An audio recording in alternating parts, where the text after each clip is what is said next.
Everyone, my name is Ruaifhi Hassan, BS Development and Communication student to C Modular. As of today, I will going to tackle the entitled topic, Republic Act 9710, which is known as Magna Carta of Women. Did you know that Magna Carta of Women, it is a comprehensive act for women human rights. So in this kind of law, women are protected, women are recognized, women fulfill and promotes the protections, especially those in the marginalized sector. So when we say marginalized sector, it is the mothers, the children, the PWD, the senior citizen, the farmers, and the migrant worker, and so on and so forth.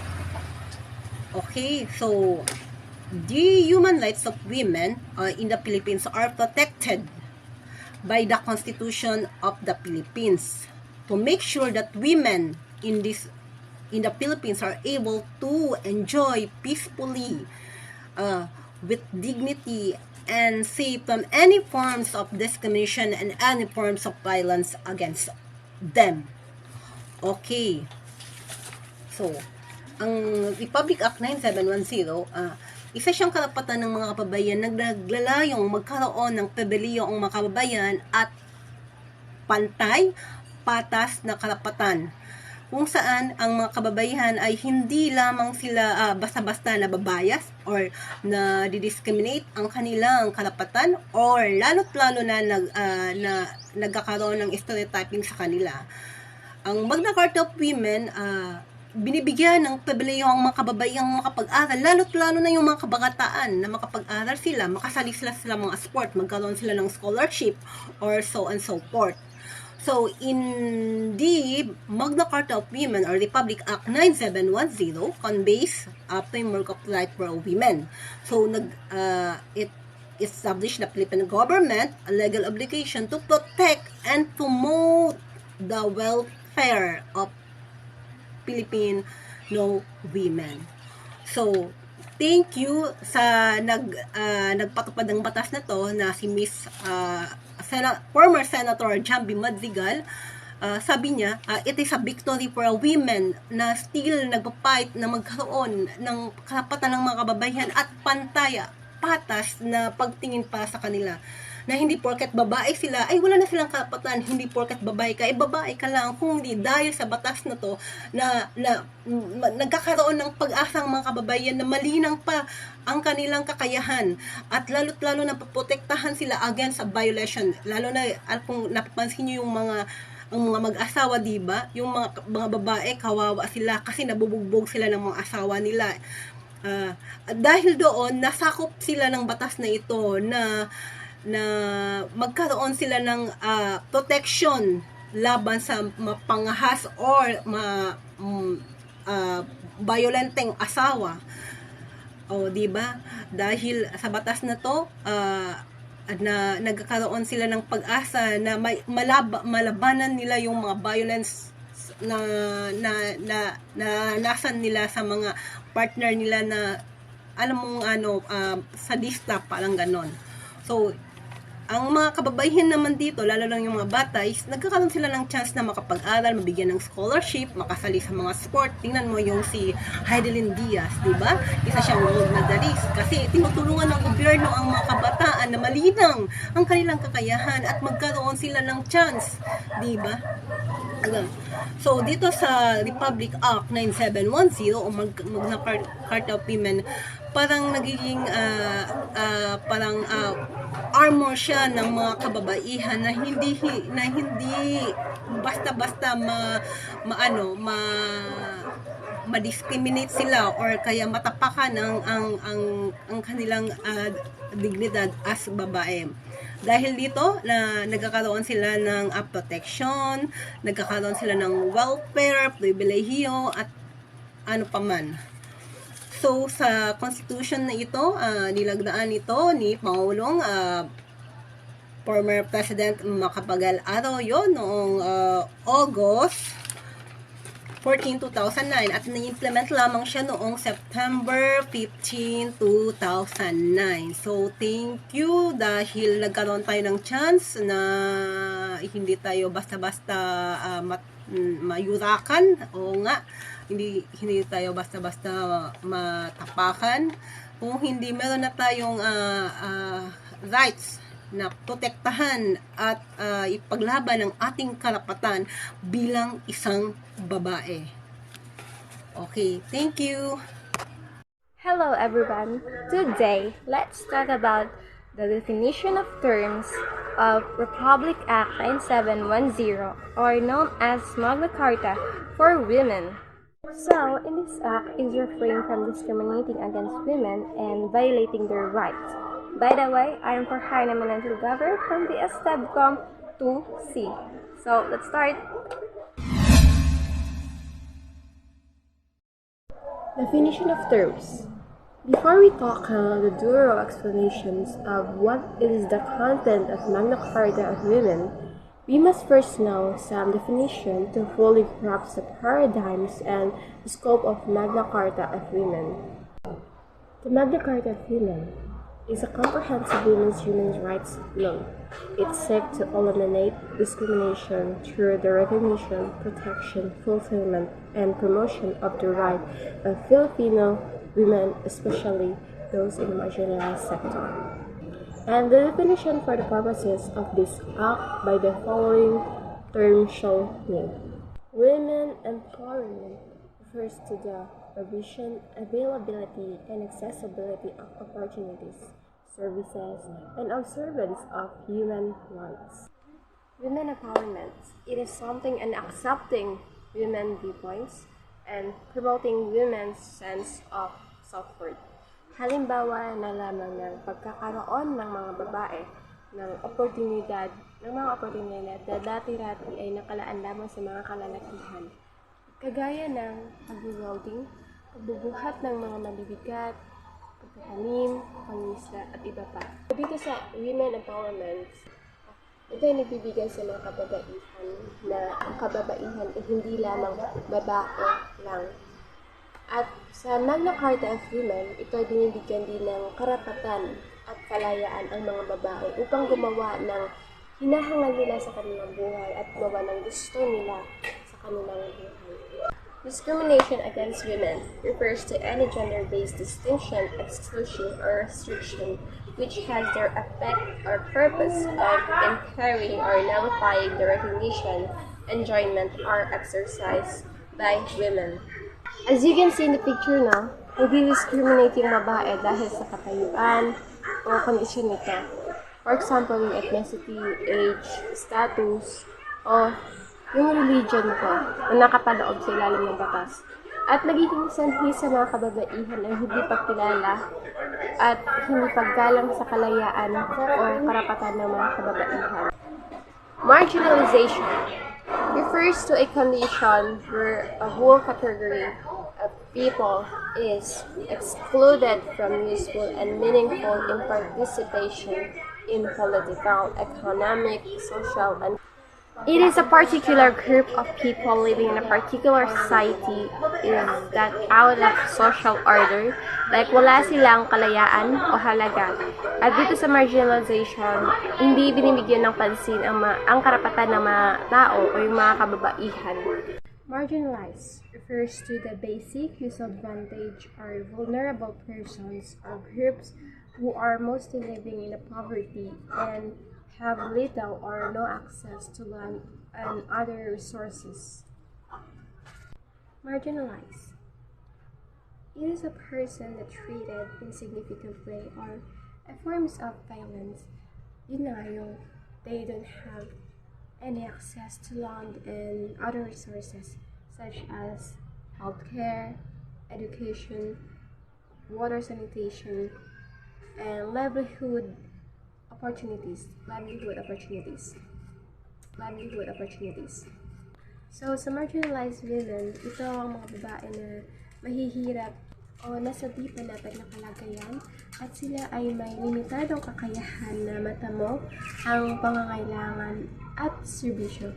Gaya ng mga babaeng manggagawa, magsasaka, mangingisda at kababaihang moro o katutubo.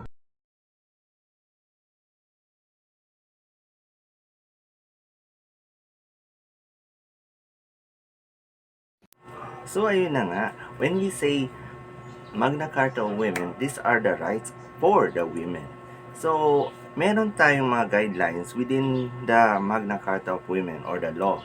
So, under it, we have the Chapter 3, Section 5, 6, and 7, which stated that yung country or the states is a primary duty bearer. Also, sa mga companies and sa mga private sectors, public sectors, also sa mga non-NGOs, NGOs, LGUs, they have this responsibility to protect from discrimination and violence yung mga kababaihan natin. And to extend, yung Magna Carta of Women is the backup or ito yung backbone or spine nagbibigay ng support para sa mga rights of women. So, in all states, it says that we must be, or I include, kahit sino pa man, we must refrain from discriminating against women and their rights. We must protect women against discrimination and from violating of their rights by private corporation entities and sa mga public areas or even in mga individuals. Also, we must promote and fulfill the rights of women in all spheres. Kahit tayo, yung bansa, kahit sino pa man, we have the responsibility for that. So,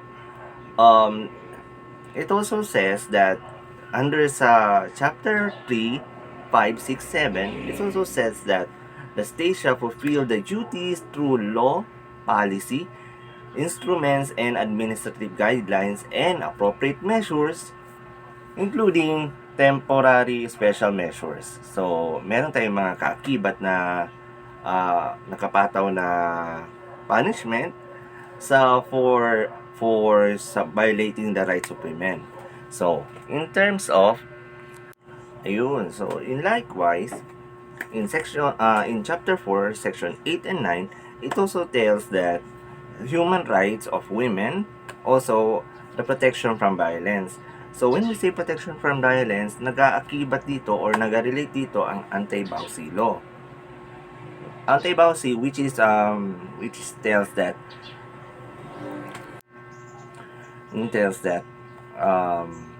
the violence against women and children, yun. So, nag-relate dito yung anti-Bawsi law. So, also, it entails that sinasabi din dito na sa chapter 4, section 12, na equal treatment kailangan sa lahat before the law. So, equal treatment before the law. So, lahat kailangan pantay-pantay, walang nakakaangat, walang nakakababa. So, kailangan equality and equity must be observed all throughout. So, maganda ang Magna Carta of Women to provide opportunities and yung mga privileges sa mga kababaihan natin. And also, dahil sa Magna Carta of Women, nabigyan ng window or a window of opportunity sa mga kababaihan to makisabak sa military, sa sports, kung saan na pwede naman silang mag-join. It also gives pinapatay niya ang gender stereotyping na kung saan ang pinapakita na ang lalaki lang ang malakas like in today's era na patunay ni Heidi Diaz na ang kababaihan ay pwede din maging malakas. So in sports napatunayan niya yon. So she proved that in sports, and also it gives out a wider, broader open-mindedness sa mga tao na women are also able to do anything. Also, I would like to continue and emphasize sa lahat ng guidelines that is covered in Magna Carta of Women. Ang pinaka nagustuhan ko is in the chapter 4, section 17, which details that women rights to health. So parang nabibigyan ng mas malaking opportunity and privilege ang babae pagdating sa healthcare system natin. So nabibigyan sila in terms of maternal care, promotion of breastfeeding. Ayun. So also it introduces them or educates them in the responsibility and ethical, legal, and safe, effective methods of family planning. So nabibigyan ng education about family planning yung mga kababaihan natin in terms na in which mas makakabuti ito sa kanila in their physical, mental, and emotional state. Na hindi lang na pinoprotekta ng Magna Carta of Women ang rights ng women. Also, it gives them nabibigyan din ng kahalagaan ng babae in terms of their health. So, mas malaki talagang benefits na bibigay ng Magna Carta of Women for women. Ayun. So, maganda talaga siya. So, and also the law also says sa chapter 7 sa chapter 17, let me correct that. That will be chapter 4, section 17, na sinasabi din dito na in prevention and management of infertility and sexual dysfunction. So, nabibigyan din yung mga babae na mga medical procedures or medical intervention to give proper healthcare for them. So in terms na nabibigyan sila ng mga vitamins and also health consultation for mas mainam na pag-intindi sa mga sitwasyon nila, katulad sa mga sexual dysfunction if ever meron, para maiwasan natin yung away dito, away ng mag-asawa, na masolusyonan nila ng mabuti yung mga bagay-bagay. So, ayun, with proper education and orientation about the health, also kung paano maalagaan yung pamilya, and also yung health ng isang babae at nanay. So, when we say, meron tayong sinasabi na slogan na happy wife, happy life. Ayun, so kailangan natin pahalagaan yung mga health ng mga kababaihan natin, lalo na sa mga nanay natin. Ayun. Then, lastly, I would just like to emphasize yung chapter 4, section 19, which gives nagsasabi na equal rights in all matters to marriage and family relations. So, sa lahat ng bagay na in family relations or yung mga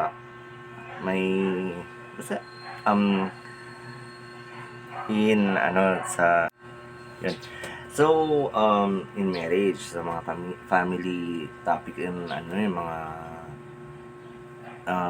in relation to family. So in section 19, it also says that the same rights to enter and into the marriage in common. Lastly, I would like to emphasize chapter 4, section 19, which entails that equal rights in all matters relating to marriage and family relations. So the same rights to enter and leave marriages or common how relations referred to under the family code without prejudice to personal and religious belief.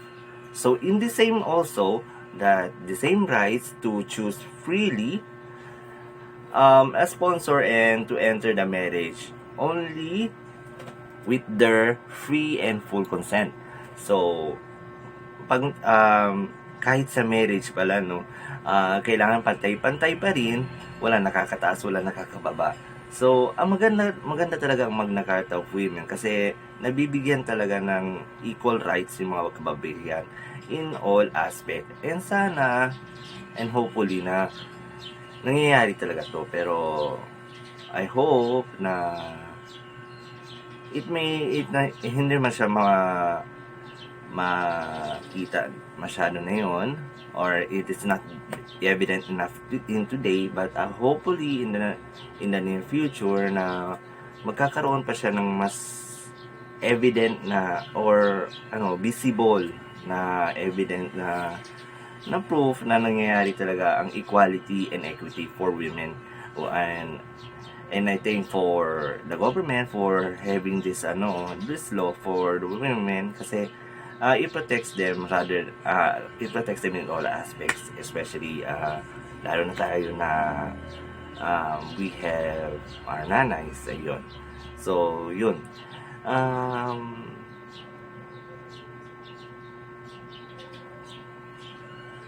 yun. Lastly, I would just like to add up in the,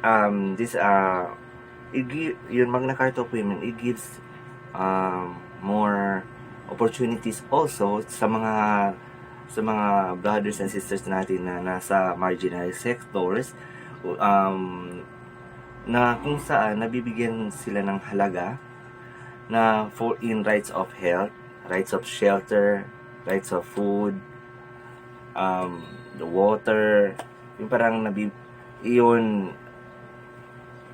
it also gives them the inequality they need for their daily endeavors in life. So also Magna Carta of Women gives proper information to our sisters na nasa marginalized sectors.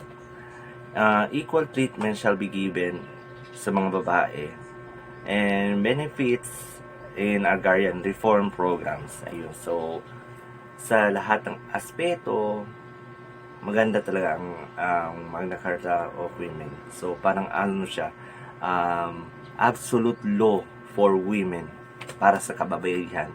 Human rights for women, and law for women. Ayun. So, thank you for listening, and this is Magna Carta of Women, Group 4.